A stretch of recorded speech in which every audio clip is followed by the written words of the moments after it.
Hi friends. So இன்றைக்கி நான் உங்களுக்கு என்ன ரெசிபி செஞ்சு காணிக்க போனேன்னா காரக்குழம்பு, வெண்டைக்காய் போட்டு காரக்குழம்பு. ஸோ இது வந்து என்னோட way of making. So first வந்து கொஞ்சம் தேங்காய் எண்ணெய் எடுத்தாச்சு. இது ஹீட் ஆகுது. நான் வந்து என்னோடய கல்ச்சட்டியில் தான் பண்ணிகிட்ருக்கேன். ஸோ அந்த ஆயில் ஹீட் ஆகிட்டு இருக்கும்போதே கொஞ்சம் கடுகு, கொஞ்சம் உளுத்தம் பருப்பு, கொஞ்சம் வெந்தயம், 2 வரமிளகா. இது வந்து பொரியட்டும். நான் இதிலே கொஞ்சம் கருவேப்பிலையும் போட போகிறேன்.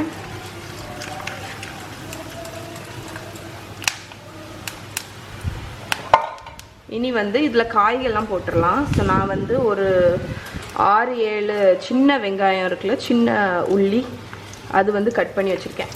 கட் பண்ணியில் உரிச்சு வச்சுருக்கேன், அதை போட்டுடலாம். அது கூடயே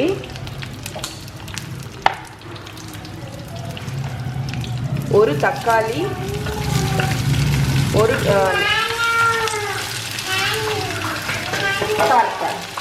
ஸோ அது கூடயே ஒரு தக்காளியும் 5 வெண்டைக்காவும் கட் பண்ணி வச்சுருக்கேன். அதையும் போட்டுட்டு நம்ம வதக்கி விட்டுறோம்.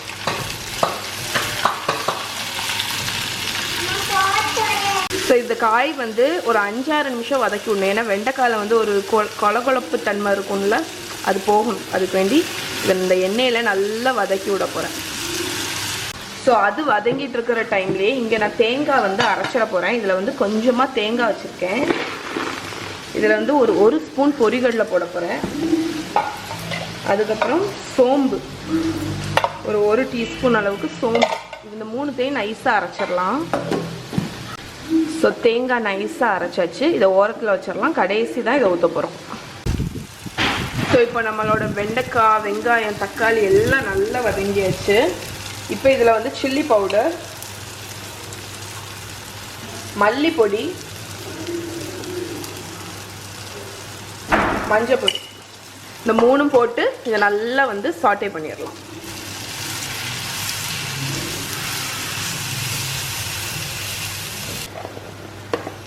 ஸோ இதில் நான் வந்து புளி பேஸ்ட் போட போகிறேன். அதுக்கப்புறம் தண்ணி ஊற்றிடலாம்.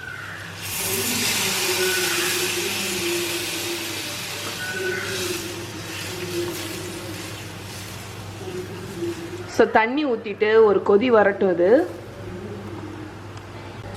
ஸோ இதில் நான் கொஞ்சம் கல்லுப்பு போட போகிறேன். ஸோ குழம்பு கொதிச்சிட்ருக்க 5 நிமிஷம் மாட்டு வெண்டைக்காவும் நல்லா வெந்தாச்சு. இப்போ நம்ம வந்து அரைச்சி வச்சுருக்க தேங்காவை போட்டுடலாம். ஸோ இந்த தேங்காய் கூடயே நம்ம பொட்டுக்கடலையும் போட்டு அரைச்சதுனால உங்களுக்கு அந்த குழுக்குழுப்பு தந்துடும். ஓகே, ஸோ நம்மளோட குழம்புல தேங்காயெல்லாம் போட்டாச்சு. அந்த தேங்காயில் அந்த பொட்டுக்கடலை போட்டதுனால உங்களுக்கு வந்து கன்சிஸ்டன்சி வந்து கொஞ்சம் ஒரு இல்லாட்டி வந்து பிளெயின் தேங்காய் ஊற்றுனீங்கன்னா கொஞ்சம் நீர்த்த மாதிரி ஆயிரும். இது வந்து கொஞ்சம் குழு குழுன்னு வரும், நல்லாயிருக்கும். தேங்காய் போட்டுட்டு ரொம்ப கொதிக்க விடக்கூடாது. ஸோ நான் கொதிச்சுட்டு வருதில்ல சைடில், இந்த ஸ்டேஜில் நான் வந்து இந்த அடுப்பை வந்து ஆஃப் பண்ணிட போகிறேன். ஸோ இங்கே பாருங்கள், நம்மளோட சூப்பரான காரக்குழம்பு ரெடி ஆகிடுச்சு. இது ரைஸ் கூட, சுட சாதத்துக்கு கூட வச்சு சாப்பிட்டா ரொம்ப நல்லாயிருக்கும். இதுக்கு சைட் டிஷ்ஷே தேவையில்லை. ஜஸ்ட் ஒரு அப்பளமோ பப்படம் இல்லைன்னா அப்பளம், இல்லைன்னா அந்த வத்தல், அந்த மாதிரி இது ஏதாவது வச்சு சாப்பிட்டாலே ரொம்ப நல்லாயிருக்கும். இதை ட்ரை பண்ணி பாருங்கள். ட்ரை பண்ணி பார்த்துட்டு எப்படி இருக்குன்னு சொல்லுங்கள். ஸோ இதோடு இன்றைக்கி வீடியோ முடிச்சுக்கிறேன். இன்னொரு வீடியோவில் உங்களை மீட் பண்ணுறேன். பாய்.